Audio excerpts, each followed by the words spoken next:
When you gaze into the abyss also gazes into you. The younger sister accuses the older sister of seeking power, while the older sister rebuts, claiming the younger sister doesn't understand the bigger picture. After years of separation, their reunion leads to mutual rejection, which prompts the cunning and scheming advisor, Littlefinger, to begin manipulating and maneuvering for power. He starts by gathering information from servants, privately consulting with ministers and generals, and finally arranging for guards to acquire what he desires. Arya, who carefully tracks and observes everything, secretly enters the room after Littlefinger leaves. She searches every corner in hopes of finding the secrets on the paper, and finally detects something unusual within the mattress. It turns out to be a letter written by their father, falsely confessing treason, manipulated by Queen Cersei to coerce Sansa into persuading their elder brother, Robb, to surrender. This leads Arya to believe that their brother's death is connected to their sister. As Arya comes out with the letter and restores the door lock, thinking that she has everything under control, she remains unaware that the entire sequence of events was part of Littlefinger's plan within a plan. When Arya confronts Sansa with the letter, who now holds the position of acting ruler of the North, Sansa becomes increasingly nervous. She claims that she was unaware that it was a trap. They forced me to do it. Did they?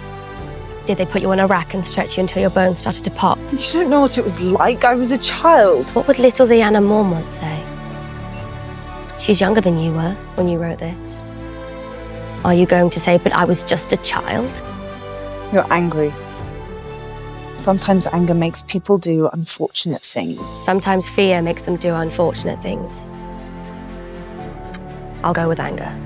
Listening to her sister's strong accusations, Sansa's fear starts to spread, as she does not understand Arya's motives. Seeing the impending clash between the two sisters, Littlefinger begins executing his own plan. He first manipulates Sansa, convincing her to send away Brienne, who swore to protect the sisters at all costs. He also instructs her to find a way to retrieve the letter from Arya's room.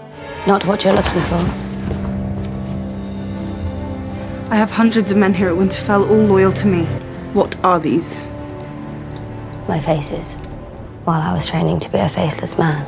Back in Bravos, before I got my first face, there was a game I used to play. The game of faces. It's simple. I ask you a question about yourself, and you try to make lies sound like the truth. If you fool me, you win. If I catch a lie, you lose. Ignoring Sansa's refusal, Arya openly expresses her desire for power, as Sansa had never supported their brother Snow's decisions. You wanted to be a queen, to sit next to a handsome young king on the Iron Throne. Neither of us got to be that other person, did we? The world doesn't just let girls decide what they're going to be. I can become someone else. I could even become you. All I'd need to find out is your face. Sansa, with her heart pounding, becomes completely terrified of her unfamiliar sister. The next day, she receives a letter from Snow, stating that he has formed an alliance with Daenerys, the mother of dragons. Seeing Sansa's fear of losing her position, Littlefinger further fuels the flames of his ultimate plan. Together they'd be difficult to defeat. He was named King in the North. He can be unnamed. The most effective method of collecting the highest intellectual tax is not through persuasive language, but by tapping into deep-rooted fears. Faced with Arya's cutting words that address her evasions, Sansa, fearing the loss of power, begins questioning her advisor. I assume the worst. What's the worst reason they could possibly have for saying what they say and doing what they do? She could want me dead. Why did you come to Winterfell? To kill me. After she murders you, what does she become? Lady of Winterfell. After a series of manipulations, Sansa succumbs to fear and orders the guards to bring Arya to the Great Hall. Observing the situation, Arya remains unfazed. She sees the fully armed soldiers surrounding them and the disdainful expression on Littlefinger's face. As top assassin, Arya once again confirms with Sansa. Are you sure you want to do this? It's not what I want. It's what honor demands. All right then, get on with it. You stand accused of murder. You stand accused of treason. How do you answer these charges, Lord Baelish? My sister asked you a question. Lady Sansa, forgive me. Confronting Littlefinger, who appears innocent and clueless, Sansa reveals that she pushed their aunt mercilessly through the moon door in order to gain control of the Eyrie. Littlefinger, under the pretext of love, manipulated their aunt to poison her own husband, Jon Arryn, who was the foster father of Ned Stark and the King Robert. He then wrote a letter to Sansa's father, Ned, falsely accusing the Lannister family of the crime. Do you deny it? I deny it. You held a knife to his throat. You said, I did warn you not to trust me. You told our mother this knife belonged to Tyrion Lannister. But that was another one of your lies. Littlefinger's plan has always been successful, but he is unaware that his younger brother, Bran, has become a green seer, able to see into the past. Bran sees through all of Littlefinger's seamless plans, and Littlefinger begins to struggle. Sansa, I beg you. I loved you. When you brought me back to Winterfell, you told me there's no justice in the world, not unless we make it. Thank you for all your many lessons, Lord Baelish.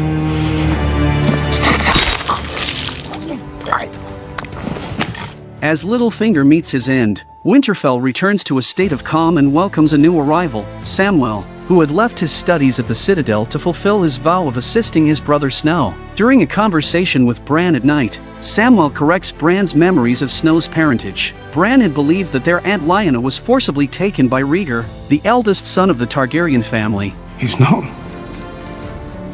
Dornish bastards are named San. At the Citadel, I transcribed a High Septon's diary.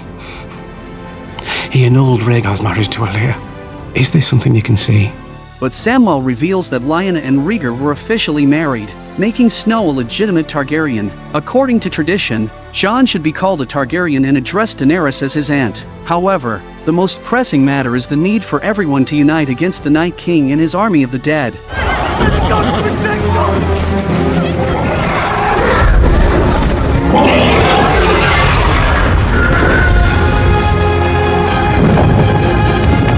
Power-hungry women clash when they meet, but Daenerys, with her two fully grown dragons, impresses everyone, and Sansa willingly gives up Winterfell. As the polite conversation continues, Bran, the Green Seer, informs them that the army of the dead has breached the wall, and the Night King has resurrected Daenerys' dragon Viserion to use for his own purposes. The immediate task is to plan a defense strategy, but the northern houses begin to resist Daenerys due to her Targaryen lineage. How are we meant to feed the greatest army the world has ever seen?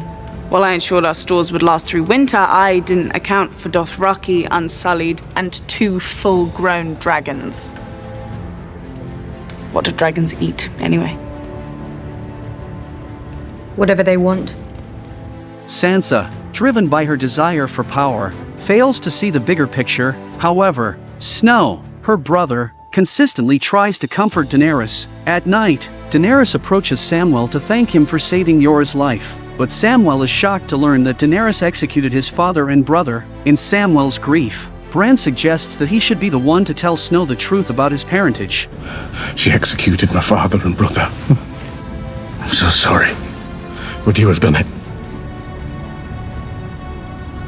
I've executed men who disobeyed me. You've also spared men. Thousands of wildlings when they refused to kneel. I wasn't a king. I gave up my crown, Sam. I bent the knee. I'm not king in the north anymore. I'm not talking about the king in the north. I'm talking about the king of the bloody 7 kingdoms. It was Lyanna Stark. And your father, your real father, was Rhaegar Targaryen. My father was the most honorable man I ever met. You said he lied to me all my life. Daenerys is our queen. She shouldn't be. That's treason. It's the truth. You gave up your crown to save your people. Would she do the same? The Iron Throne represents the highest symbol of power, but there is someone who does not seek power: Jaime Lannister, the man who was once Daenerys' father's killer. Jaime arrives alone to join the battle, revealing that Cersei has no intention of sending troops. She also took advantage of the soft-hearted Tyrion once again, facing the animosity of everyone. Brienne, who was once a friend, stands up to vouch for Jaime in the face of the impending war for the survival of humanity. Theon, who had also rescued his sister, earned Sansa's forgiveness once again. I want to fight for Winterfell, Lady Sansa. If you'll have me. Men distributed weapons, while women took refuge in the crypt, with the retreat of the Night's Watch after the breach of the wall. Considering the marching pace of the army of the dead, this would be everyone's final night. How long do we have? Before the sun comes up tomorrow. As a top assassin serving the many-faced god, even their footsteps were silent. You used to be taller. How did you sneak up on me? How did you survive a knife through the heart? One who had been resurrected from a fatal wound and another who had been transformed through rigorous training, the long-lost siblings were reunited. Though their surnames were different, their unyielding bond remained unbroken. Facing the imminent onslaught of the army of the dead, Arya also began forging a handy weapon made of dragon glass. However, her long-lost blacksmith friend, Gendry, suggested that women should stay in the crypts to save their lives, especially someone as physically vulnerable as Arya. I know death.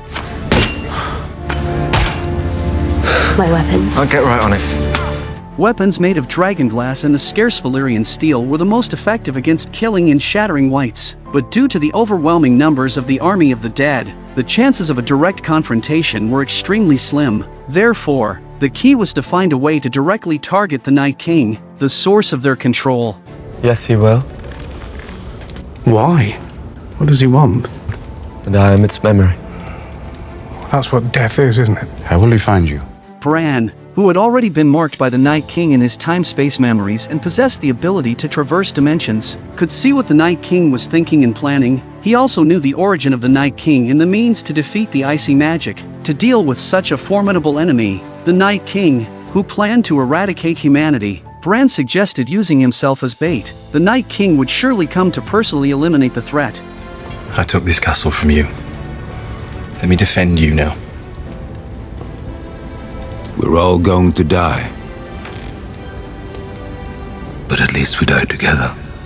As the battle of inevitable death approached, all unfinished wishes and aspirations, as well as the bonds forged through life and death, became immensely precious. Similarly, the grudges that were once thought to be carried for a lifetime appeared meaningless on this night. Instead, for the two brothers who were far from their families in a foreign land, everything seemed to hold great significance. In this battle of death, the leadership position represented responsibility, but many others participated with the mission of protecting humanity. On the final night, everyone wished to leave no regrets, and each person's past dreams were rekindled.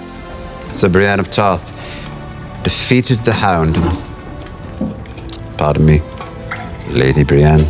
She's not a sir. You're not the knight. Women can't be knights. Why not? Tradition. You don't need a king. Kneel, Lady Brienne. Do you want to be a knight or not?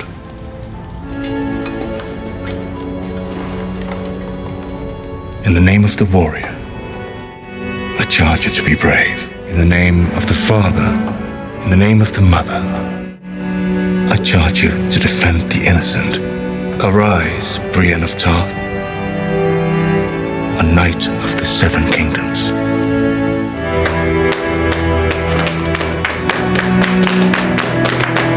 Sir Brienne of Tarth!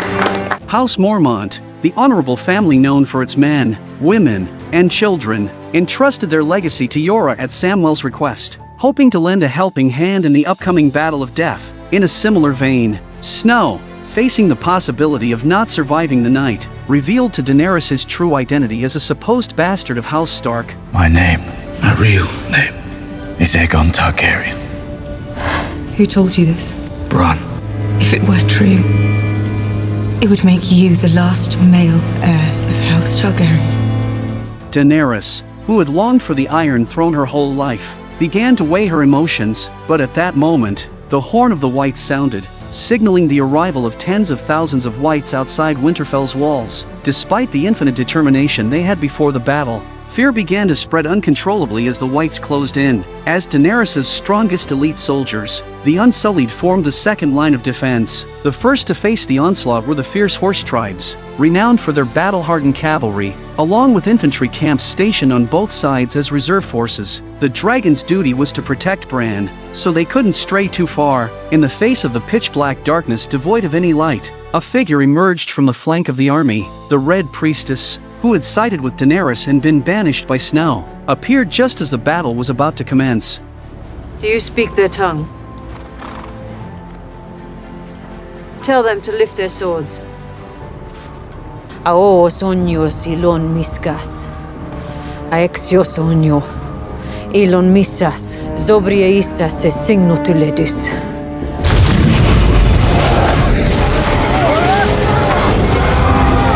The sight of her reignited everyone's fighting spirit, and the horse tribes charged into the darkness with roaring fury.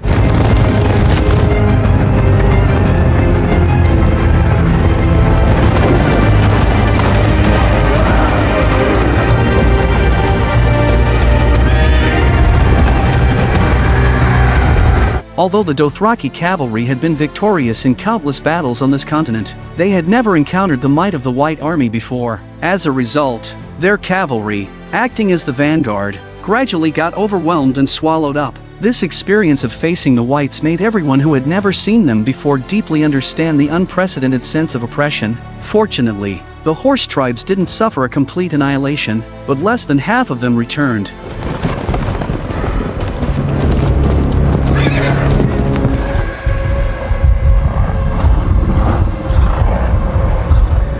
The Night King is coming. The dead are already here.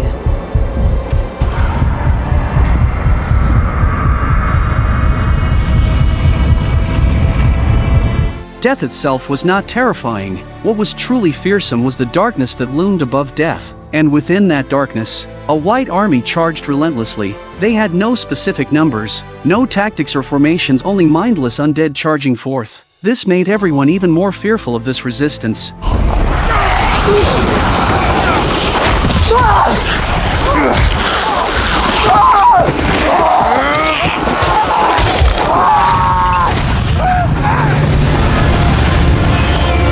Daenerys didn't want to witness her people perish in the face of such a vast power discrepancy, so she took Drogon and swept the rear ranks of the White Army with searing dragonfire. Snow, who was determined to protect Bran, also provided cover from the outer perimeter with Rhaegal. As they watched the massive and frenzied White Army, those who had previously hesitated began to understand that the war before them was truly a matter of life and death. Daenerys and Snow simultaneously noticed the White Commander in the rear, but just as Snow was preparing to mount his dragon and launch an attack, a thick fog rose from the forest, instantly engulfing him and his dragon. Daenerys, using Drogon's last burst of power, successfully created a boundary to protect herself. As the situation gradually spiraled out of control, Arya handed Sansa a weapon and told her to seek shelter. It was only when Sansa found herself in the crypt with others who were incapable of fighting that she realized power meant nothing in the face of death. At that moment, the Night King reactivated the dense fog on the ground, with the impending sense of suffocation about to blind them and the dragons losing their advantage on the battlefield. The situation grew dire. Everyone knew that the true ruler was about to arrive. With visibility decreasing and their stamina running out, the White Army gradually gained the upper hand on the battlefield. At the same time, the two dragons, hindered by disrupted flight paths, couldn't discern their direction clearly and couldn't distinguish between friend and foe or the direction of the castle.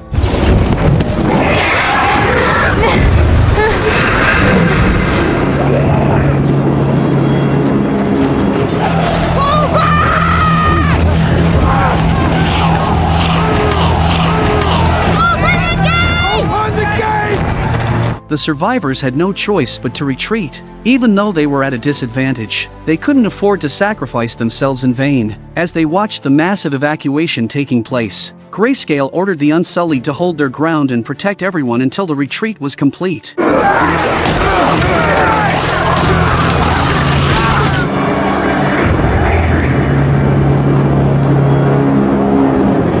In this battle of death without reinforcements, the only thing everyone could do in the early stages was to defend and resist. Since they had become separated in the air, Snow could only return alone to the Godswood to continue protecting Bran, as the Unsullied sacrificed their lives to hold back the army of the dead and were forced to gradually retreat. It was apparent that they were fighting a losing battle.